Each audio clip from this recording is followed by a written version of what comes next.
Olá, tudo bem? Meu nome é Glauciane Santos, eu sou professora de linguagem, de língua portuguesa, de literatura também, de redação. E a nossa aula de hoje será sobre linguagem, né? Sobre as funções da linguagem e, além disso, sobre toda a teoria, né, relacionada à comunicação que a linguagem está envolvida, ok? Então, essa será a nossa aula de hoje. Então, venha nos acompanhar, por favor. Eu vou selecionar aqui, ok? O texto para vocês. Está aqui.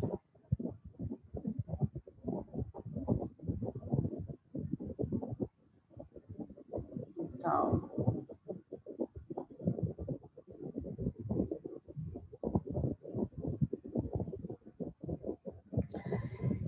boa tarde para vocês, como eu disse.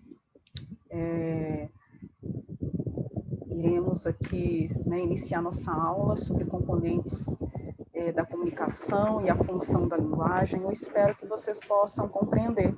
Qualquer dúvida, contatem a mim por meio de e-mail, né, que eu deixei na tela. Também tem a possibilidade de me contatar no grupo, né, no grupo de alunos que vocês têm acesso, ok? Vamos lá. Componentes do ato de comunicação, o que seria isso, né? Nós temos aqui, né, como componente do ato de comunicação, nós temos o emissor, nós temos o referente, nós temos o receptor, nós temos o canal de comunicação, nós temos a mensagem, nós temos o código. O que seria isso, gente? O emissor, gente, seria aquele que produz o texto, né? Seria o que produz. O receptor é o que recebe, é aquele que está, é o destinatário, é aquele a quem o texto se dirige, ok? Então, a gente tem aqui o código, né? Nós temos o código, que seria o quê? A forma como essa mensagem ela é elaborada. Então, nós temos as palavras, né? A escrita seria uma maneira, a fala, por exemplo, seria uma maneira de indicarmos um código, tá? Quando a gente pensa na nossa linguagem oral, a gente pode falar sobre a nossa fala, sobre a oralidade, mas também a gente pode pensar nesse código escrito, ou símbolos, né? Podemos pensar também que as pessoas podem se comunicar por símbolos, ok? Além disso, a gente tem ali, né, uma outra possibilidade, né, que seria aí o referente, que seria o quê? O contexto, o assunto que essa mensagem arrola. Na prática, a gente vai ver melhor sobre isso pensando aqui em uma tira. Essa tira aqui, na verdade, eu queria dizer para vocês que essa é a Mafalda, então, famosíssima. Nós temos as histórias da Mafalda, ela é uma personagem, né, argentina, criada pelo Quino, que faleceu ano passado, um cartunista argentino. E ele faleceu ano passado, e contando histórias incríveis da Mafalda, histórias irônicas, histórias de uma criticidade também muito profunda a respeito de questões políticas e ambientais, da vida. Enfim, ela tem amigos, e a mãe, o pai, e as histórias circulam entre esse grupo de amigos e a mãe e o pai dela, né, a família dela. Então, a gente tem aí uma mensagem, né, interessante, que diz assim, na verdade, o que está escrito, né, nessa tira? Tenho que fazer uma redação sobre a vaca. Será que eu escrevo, Miguelito, um amigo da Mafalda? A vaca vive no campo, ela come pasto, pasto e mais pasto, muito pasto. Depois a vaca vem para a cidade e a gente come ela. Pronto? Quer dizer que, para você, a vaca é um intermediário entre o pasto e nós? Gente, olha a ironia aí, né? Ironia, perspicácia, né, da Mafalda.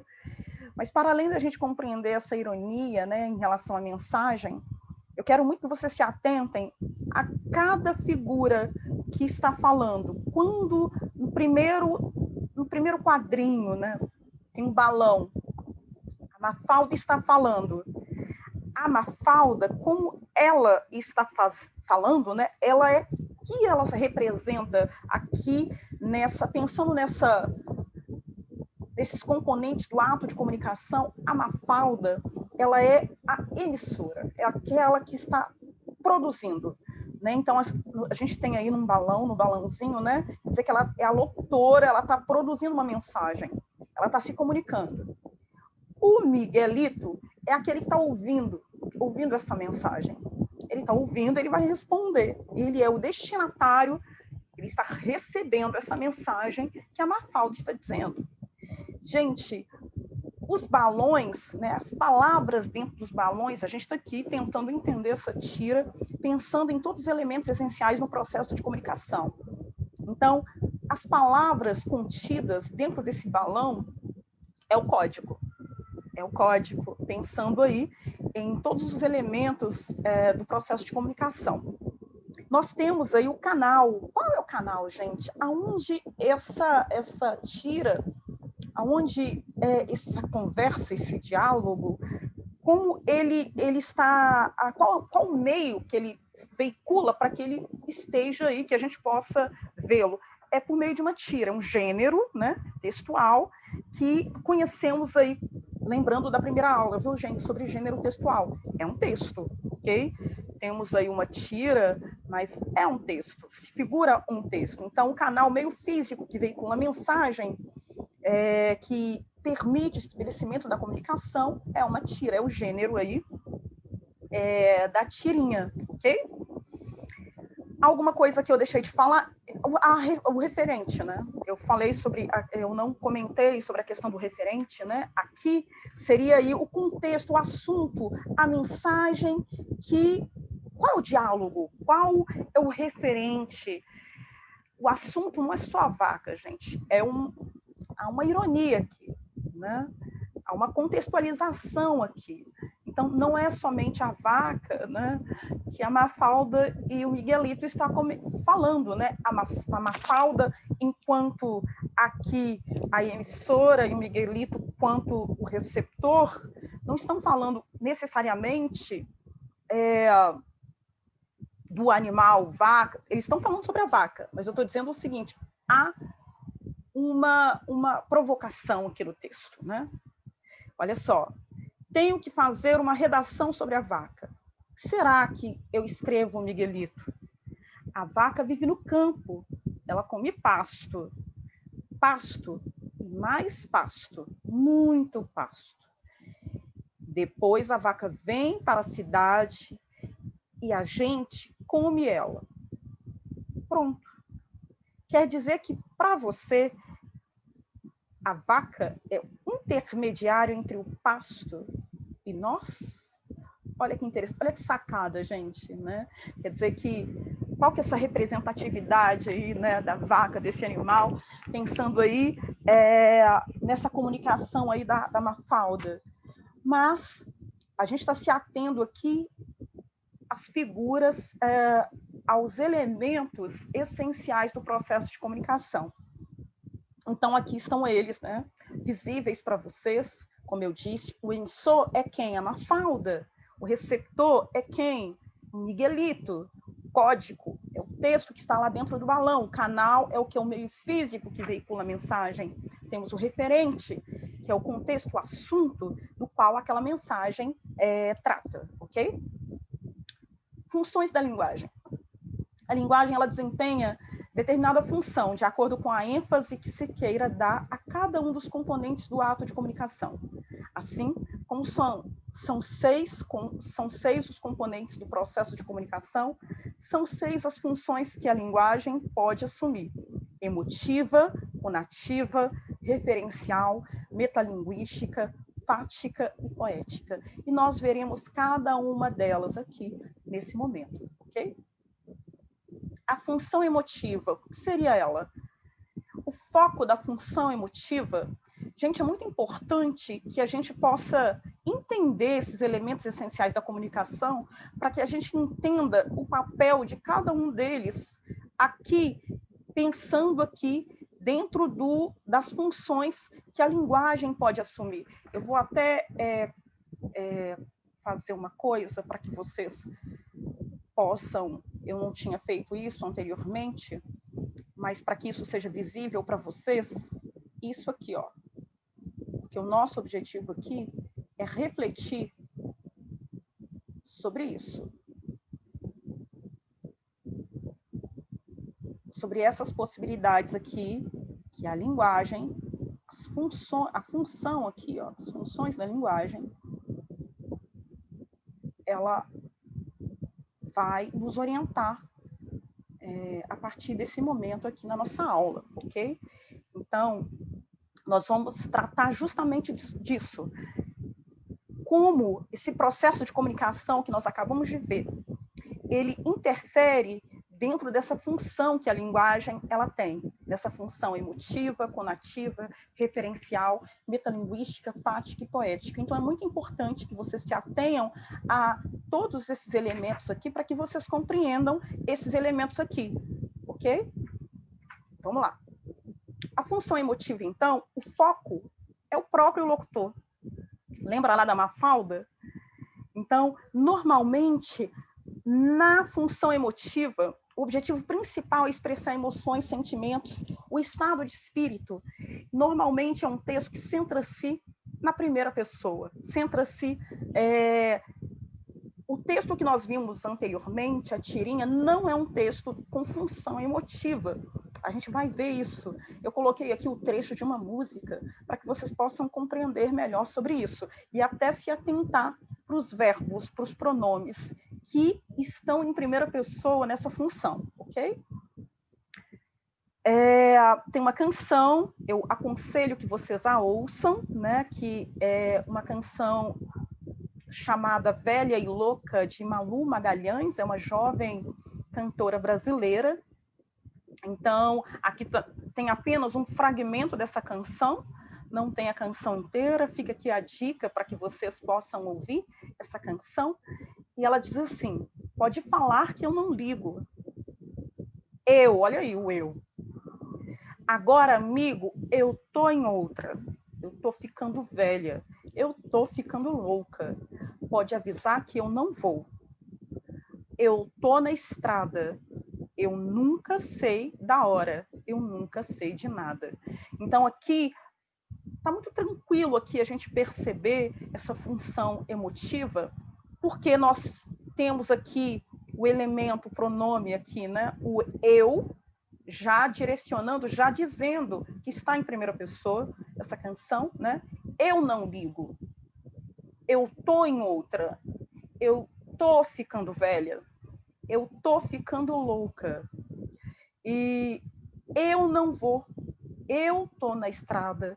Eu nunca sei da hora. Eu nunca sei de nada. Gente, a função emotiva, ela sempre vai colocar o foco, né? Pensem aí num holofote, como nós estamos vendo, no emissor, ok? O emissor que fala, tá legal? Ele que vai falar. O foco estará todo neste emissor.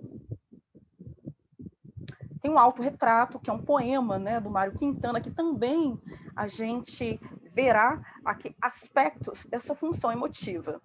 No retrato que me faço, traço a traço. Às vezes me pinto nuvem, às vezes me pinto árvore, às vezes me pinto coisas de que nem tenho mais lembrança, ou coisas que não existem, mas que um dia existirão. E desta lida em que me busco, pouco a pouco, minha eterna semelhança. No final, o que restará? Um desenho de criança corrigido por um louco?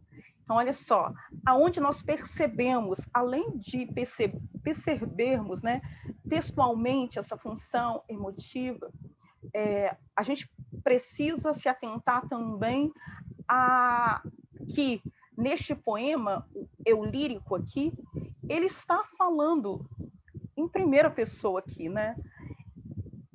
Num retrato que me faço, me pinto nuvem, me pinto árvore, me pinto coisas de que nem tenho mais lembrança, coisas que não existem, mas que um dia existirão. Aí, na outra aqui, nós temos me busco, minha eterna semelhança. Conseguem observar ali o pronome possessivo minha, né? Nós temos ali minha eterna semelhança. No final, que restará? Eu acho que nos últimos versos, a gente não percebe, não há a primeira pessoa ali, né?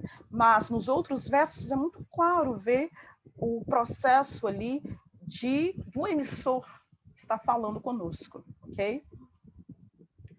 A função conativa ou apelativa, o foco é o destinatário, é o receptor. Lembra o Miguelito, né, que acabamos de ver? Então, o foco, a intenção principal da mensagem é convencer o interlocutor. Embora naquela tira a gente não veja, né, esse convencimento ali do interlocutor na função conativa, a gente vai ver isso normalmente em emprego de verbos no modo imperativo e verbos e pronomes na segunda e terceira pessoa. Então, nós temos aqui vire.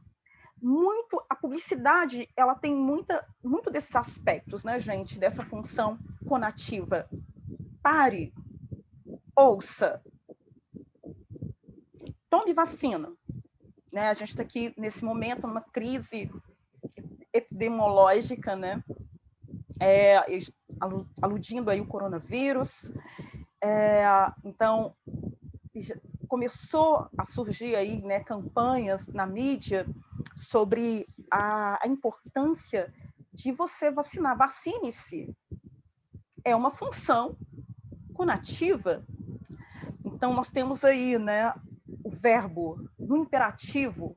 E quando eu digo vacine-se, está no imperativo. Vire. Cuidado com a água parada. Evite a dengue. Então, nós temos aí uma função aí também aí relacionada à questão de saúde pública, né, pensando aí em campanhas relacionadas à dengue, para que se evite aí virar, né, se evite deixar as garrafas, as PETs também, de boca para cima, digamos assim, né, quando a gente está, né, nas nossas casas, para que não caia água, não fique água parada dentro dessas garrafas. Então, tem uma função aí de exigência, né? Função referencial. Na função referencial, gente, ocorrem textos que enfatizam o referente. O referente é aquilo de que o texto fala. Lembra lá da vaca? Ela falando lá do contexto. Começou ela falando sobre o texto, né? Sobre a vaca. Aqui a gente está vendo o seguinte: o objetivo principal é informar o leitor. A linguagem é clara, direta e precisa. Predomina, geralmente, o uso da terceira pessoa, do discurso. Então, aqui nós temos o quê? Textos. Vamos pensar, aqui eu coloquei a palavra news, são notícias. Então, eu estou aludindo aqui a jornais, textos jornalísticos, textos dissertativos, textos que nós lemos em revistas. Todos eles estão aqui, têm uma função referencial, de informar o leitor, né? Nós temos esses textos, né, referenciais que possibilitam aí uma informação, né? Tá avisando, né, o leitor de algo, ou informando esse leitor a respeito de alguma coisa que está acontecendo, seja ela positiva, seja ela negativa. Então, e a gente tem aí como representação, exemplo, né, textos jornalísticos, né? Então, nós temos também, gente, textos dissertativos, né? Artigos que normalmente são em terceira pessoa. Então, a gente tem esse universo aí que a gente pode pensar e refletir nessa dimensão da função referencial. Função fática. A função fática, ela ocorre quando há necessidade de testar o canal. Estabelece, prolonga ou interrompe a comunicação. Gente, lembra lá do canal que eu comentei aqui atrás, ó? Estou aqui indo atrás, só para que vocês possam perceber o canal aqui, ó, o canal de comunicação. Lembra da tira? O gênero ali, nós temos o gênero, a tira enquanto gênero ali, que é o canal de comunicação. Então, nós temos aqui que seria aí a função fática, né? O objetivo dessa função é testar o canal. Você está me escutando, né? A possibilidade aí nessa função fática também, a gente pensar, gente, nos diálogos. A gente pensar quando a gente não é interrompido, por exemplo, vamos dar um exemplo aqui. Estou conversando com alguém no WhatsApp sobre o dia de hoje. Tá sol, tá calor. Aí, de repente, essa pessoa diz algo, vou no zoológico amanhã. Há uma quebra. Então, na função fática, esse canal que está sendo estabelecido, essa possibilidade de diálogo, ele pode ser interrompido. Interrompido de alguma maneira. A gente tem aqui alguns exemplos também. Olha só. Aqui é uma brincadeira, né, de criança, né, gente? Telefone sem fio, né? Ou melhor, na verdade, aquele brinquedo, né? Não é, o telefone sem fio também pode ser um exemplo de que a gente fala uma coisa e às vezes a outra pessoa entende algo. Há uma quebra aí do canal. Se, no caso, né, dessa brincadeira, se eu consigo, numa roda de 5 crianças, se 5 crianças conseguem estabelecer que até o final a mensagem ela será a mesma, o canal, a função fática, ela consegue estabelecer regularidade. No entanto, quando essa função fática ela é quebrada por uma, sei lá, uma má interpretação, ela pode ser quebrada por isso, né? Então aqui a gente vê que alô, será que o outro sujeito ele está ouvindo exatamente isso? E se ele está ouvindo, ok? Mas pode ter uma quebra ali de expectativa nessa função fática, ok? Isso acontece nos diálogos, acontecem, já viu? No posts, né, das redes sociais atualmente, né, Instagram, Facebook, Twitter, alguém fala, sei lá, picolé, alguém entende abacate. Quer dizer que o ato daquele canal de comunicação, houve uma quebra ali, estabelecimento de quebra, mas o próprio ato, diálogo, né, essa troca, já é um meio aí, estabelecimento desse canal, dessa função fática, ok? Então, nós temos aqui também, né, quando não é uma propaganda, né, mas quando a gente estabelece aqui o plim-plim da Globo, há uma regularidade em relação a essa função fática, porque você está entendendo, você sabe do que se trata e de qual empresa trata-se. Quando você ouve isso, né? Nós temos aqui um estabelecimento aqui, né? Alô, oi, chefe, eu sei que estou atrasado. E você não está entendendo. Houve uma quebra aí dessa função. Há um canal que está sendo interrompido, ok? O canal por meio do telefone aí está sendo interrompido. Diálogo. A função poética caracteriza-se especialmente pela maneira como a linguagem elaborada ocorre nos textos que tem como foco a mensagem. O foco da função poética, gente, é a mensagem. Então, seu processo de elaboração explora-se recursos sonoros, combinações lexicais. Lexicais, eu estou me referindo a palavras, tá? Dimensionando aí as palavras, formato, tipos de letra, imagem, etc. Então, a função poética, a gente vai ver aqui 2 exemplos. Eu acho que tem 2. Não sei se vocês conseguem enxergar, mas é um texto do Milor Fernandes, né, famosíssimo escritor. Então, nós temos aqui: era um homem bem vestido, foi beber no botequim, bebeu muito, bebeu tanto, que saiu de lá assim. Gente, a própria estrutura, né, do texto aqui, do poema, isso é um poema, né, gente? A própria estrutura aqui, poética, ela comunica conosco. Quando as palavras que a gente está vendo, né, estão ali, né, bebeu muito, bebeu tanto, que saiu de lá assim como cambaleando, caindo.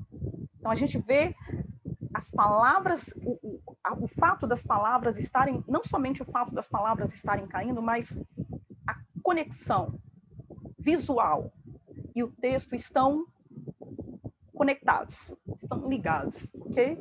Porque há recursos aqui de palavras, de imagem, para que a gente possa compreender essa função poética. Nós conseguimos compreender perfeitamente que o que o autor, né, do texto quer dizer é que o sujeito saiu de lá cambaleante, ok? Por causa da estrutura do texto e por causa de toda a imagem que nós, enquanto leitores, estamos vendo, ok? Esse texto é do Paulo Leminski, também um poeta também brasileiro, tá? É muito importante para a nossa literatura contemporânea, e diz o texto assim: girafas africanas. Como meus... É um poema, viu, gente? Girafas africanas. Como meus avós, quem me dera ver um mundo tão do alto quanto vós. Paulo Leminski. Então, a gente percebe aí, nessa estrutura, uma lembrança, uma rememoração. Girafas africanas, como meus avós, quem me dera ver um mundo tão alto quanto vós. O texto, ele faz referência, né, ele recorda os avós, mas ele faz uma analogia da forma como as girafas veem o mundo, né, do alto, da forma biologicamente, né, seus pescoços, né, altos, extensos, né, para que consiga ver as coisas do alto. E só que há uma analogia com o quê? Quem me dera, enquanto o lírico aí, né, o poeta, quem me dera ver o mundo tão do alto quanto vós. E ver o mundo do alto não é ver o mundo apenas suspenso, né? É uma metáfora, né, gente? Vamos pensar aqui na metáfora de ver o mundo do alto,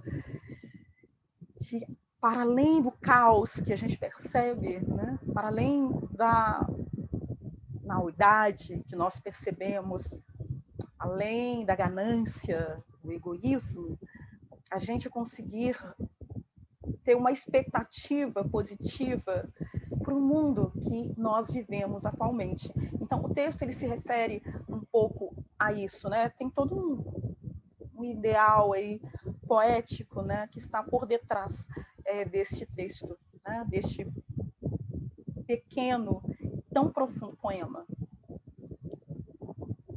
A função metalinguística, gente, o que seria essa função, né? A função metalinguística é o texto falando do próprio texto. Aí há um exemplo, né? Na verdade, há um exemplo não, né? Há um elemento que diz que o foco é o próprio código. Quando eu estou falando de código, eu estou falando da forma como essa comunicação ela é feita. É feita como? É feita aqui, a gente está lidando com um texto. Mas e se eu falasse por meio da linguagem, né, por meio da língua de Libras, por exemplo, né, seria gestual, né? E se eu falasse há outras maneiras, por exemplo, símbolos. Quando a gente pega nos nossos celulares, tem aqueles símbolos, né, os emojis tristes, felizes, com raiva. É um código. não deixa de ser um código, é um código, ok? Nós temos aí, nas culturas orientais, códigos representando aí palavras, letras, representando aí frases, representando textos, então, que são muito interessantes, né? Então, isso, a forma como nós nos comunicamos, seja por meio das palavras, de gestos, é o código, ok? E aqui no caso, gente, a gente está falando de texto, mas isso, a metalinguagem, ela pode estar presente nos textos. Ela pode estar presente também na arte, na música.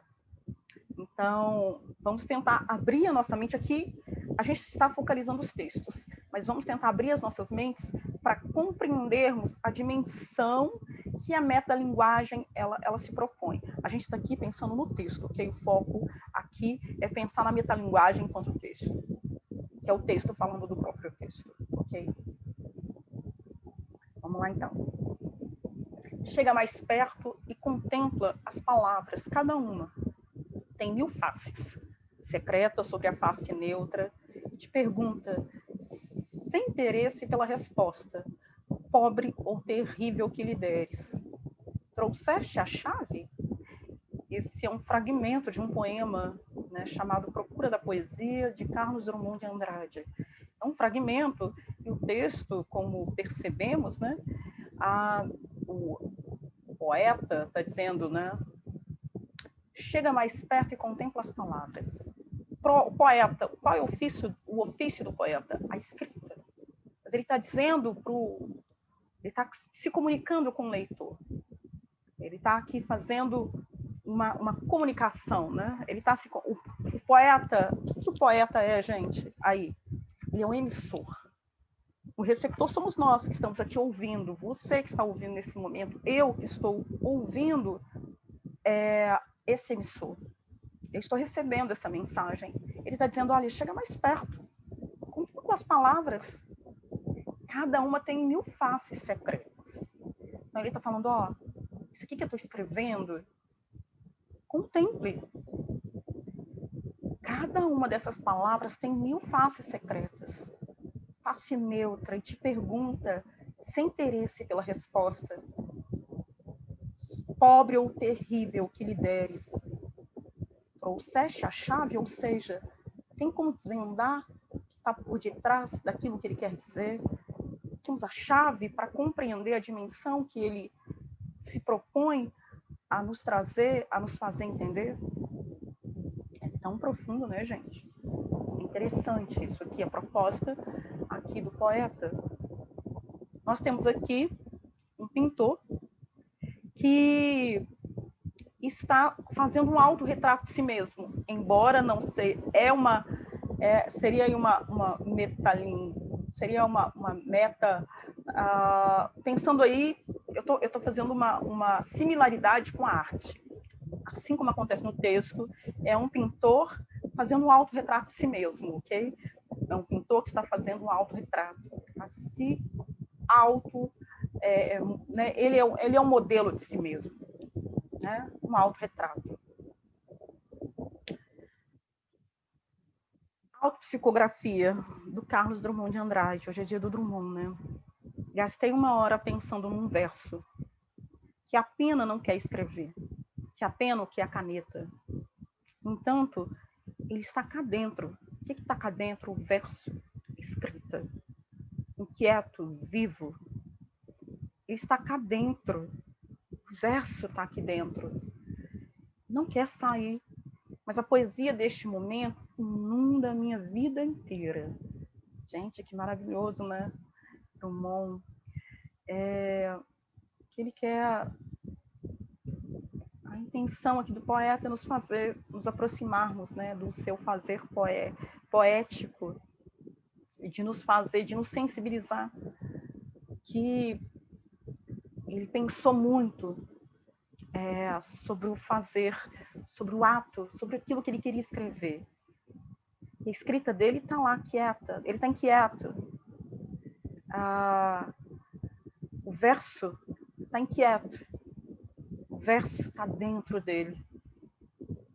E não quer sair, mas mesmo não querendo sair, a poesia desse momento, ainda que seja indizível, inunda a vida inteira do poeta. Que lindo, né, gente? Autopsicografia. Então, é muito do autorretrato, né, que a gente viu aqui anteriormente. Está fazendo uma autopsicografia relacionada aqui ao fazer poético. Obrigada, gente. Nossa aula fica por aqui. Eu agradeço vocês, é a nossa segunda aula. Eu espero que vocês gostem, né, dessa aula. Espero que a gente se veja aí numa próxima aula, ok? Lembrando que o título dessa aula aqui, só para recordar vocês, né, deixar aqui só um momento enquanto eu falo, nossa aula, o título dela é Componentes da Comunicação e a Função da Linguagem. Qualquer dúvida, envie um e-mail, ok? Para que eu possa tirar as dúvidas de vocês. Vou dar um stop aqui, para voltar para a tela e agradecer vocês por terem me acompanhado até este momento. Até logo, até a nossa próxima aula.